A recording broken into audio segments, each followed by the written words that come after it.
So keeping your elbows at 90 degrees. So it's a little bit of an arm workout too. The balls are rotating opposite to each other. I got it, guys! Try and keep it on your fingertips. And then also practice rotating on your palms. So 90-degree elbows. And then you switch directions. Separating the balls or somebody else to come to. And then after you get good at that, then you go, both of them are going in the same direction. And then also rotate. So try and get 10 rotations each direction or each way. And then we'll try a little bit of touch, keeping the elbows at 90 degrees, trying some higher, trying some lower. Try and get it in one touch instead of two. And then also overhead. Whoa.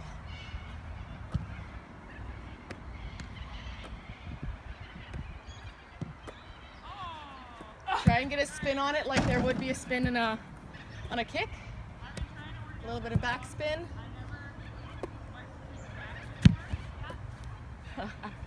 So we're looking at drills now where there's two of you. And this one's called slips catching.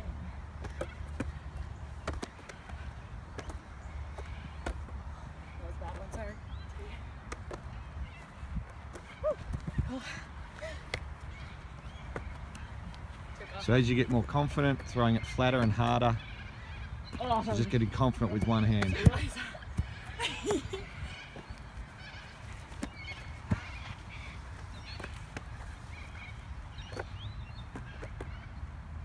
Nice.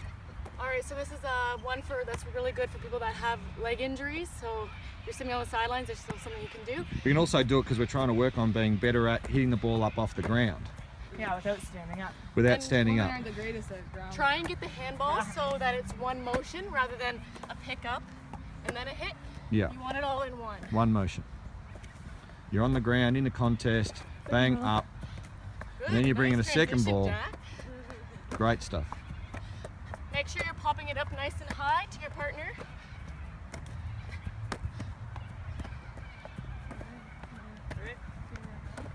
And then you can change sides. And then you can do it on the other side. Look at that. And the left. And you can't tell the difference between the right and the left. So you know that she's been practicing. Beautiful. Look at that. Look how quickly these girls picked them up.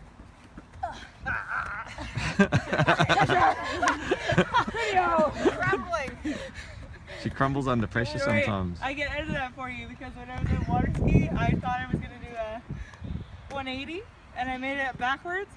When I went to turn back, I flipped, but you can't tell in the video. I edited it out. Another good one just for pairs. Getting really strong hands. Thumbs, If I don't catch it. thumbs behind, hands in the right position.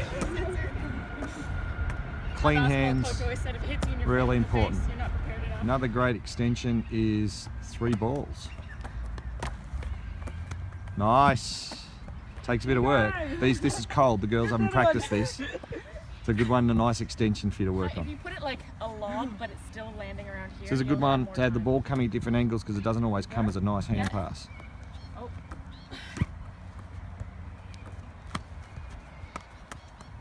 So getting used to it, come from different angles, different spinning, clean hands, back up, so off the ground we're hitting it. Yeah, Leah, Leah, Leah, Leah, Leah.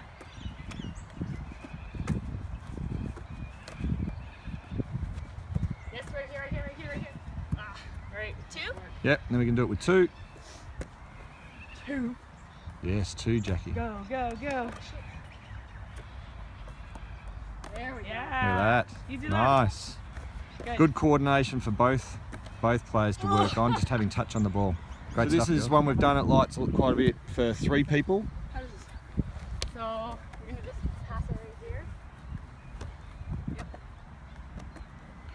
And so the people at the front are putting pressure on, and so that Kenny's got to continually get the hands moving. All I can see is Kendra's guns. It's putting Kendra's guns are putting Leah off. Like a pass bounce. Yeah. So half volley. So you can do half volley. You can start off doing it towards the chest, so hands in front, in the ground. So there's lots of variations, but it's putting pressure on. Watch out, Weirdy. Not doing bounce anymore. Yeah, yeah, yeah. Then you can alternate, so Dana's out the front. Go Dana, go Dana. Woo. And you can also do this one with high. So we'll start medium, we'll do like a couple mediums, then we'll go to low, then we'll go to high. So maybe try to stay in like a The key with these is that you're putting them under pressure, that you're not making it too easy. It's not just lobbing the ball up. They're flat and hard, and you see with Dana's having to work, and she's going to have to quick reaction time, like that one. Can you put that one quick? But that's okay. Over time she'll get better at being able to get her hands to that one and get it back out again. Any other special comments, Jack? Did it say it's easier if you just keep your feet planted and move your body? Yeah, that's it. Yeah. No, I didn't, but you did. Special comments by Jackie Halliday. She's too nice. I'm too nice. See me get stuck at work talking to people some days. You do that. So going higher. Sorry, here again. You keep going till she gets back in. Yep. Dana did that on purpose, so you can see what happens if. Any comments, Jack? You don't stop the drill if the ball goes out. Yeah, you don't. Do you keep going? You wouldn't have done that. You would have kept going, wouldn't you? Yeah. Yeah. I can feel it now. Want to Where's switch it? And then you can bring. And you can obviously bring a third person in as well. This is a great one for quick hands.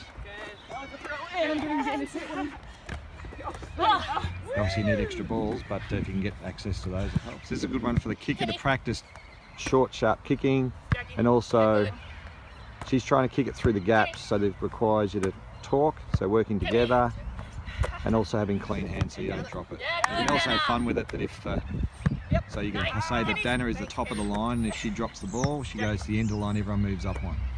And so there has a bit of internal competition around making it to the top of the line. That was good. Nice extension. Kenny. Yeah, okay. Okay, so this is one we're going to do, and I want us to do at club training, where this is actually been measured out to 10 metres square, and I want you to practice doing it in 10 metres square. And we start with 3 on 1, and the idea is if between the 3 of us we stand in the right position, the ball should never hit the ground, and Dana as the defender should not get the ball. Right? We've had trouble getting that before even introducing a second defender. If we do this really well and we're good enough that we can bring in a second defender in this space, that's great. That's what we aspire to. Or if you don't have 5 people, you've only got 4, you reduce the size of the square to 9 metres and 8 metres. If you can control the ball with 3 on 1 in 5 or 6 metres, you know you're really getting better at sharp hands. And the key to this is making sure that Jackie and Leah, as the defender comes, they're not behind in this space. They have to be in eyesight with me so that they get back. Start. They haven't started yet. Go back a little bit. But they're always working into position so that they can see me and that Dana's not going to get the ball. So I go. That's it. Get back. Get back. Get Leah.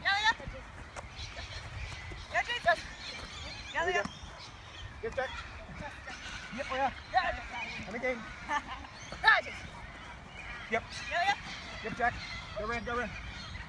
Okay. I can't change Jackie's up. So you see how hard you've got to work to get into that space. So you don't focus on defending, we'll get to that, but focusing more on getting to space, so there's clear space and there's 2 options. Oh, I'm fit every time. Done. So in the handbook we're talking about diamonds being girls' best friend. Just want to give a bit of a video example of that. So imagining that I'm in the contest, we've got defenders here, we're trying to always position, so I know without even looking I've got on my right, I've got on my left, and if anything you prefer the players on the side to be slightly behind, so that I'm not having, because if Jackie goes too far forward or Leah goes too far forward, she's got to stop and then turn and go. So we want her behind a little bit, so I've got to turn back and she can go, right? So that's the first part. I've also got Dana behind as a release, I don't even have to look. We've always got players that are behind, I can turn and go to. The good part about that is she's got more time to look and see where to dispose the ball of. The other one is, I've got Kendra at the front there. If I've got a defender here, she can be an option, but she needs to move to the side, and then that brings Jackie. She's the side of the diamond. She moves So we bring it back. Grab that by the ball. I got it. The idea being two parts that if I choose Jackie, okay, Kendra can come in and defend, block the defender so she can go. Okay, that's one option. The same on the other side. But more importantly, if I choose to go to Jackie and she's got pressure, just wait there, Jack.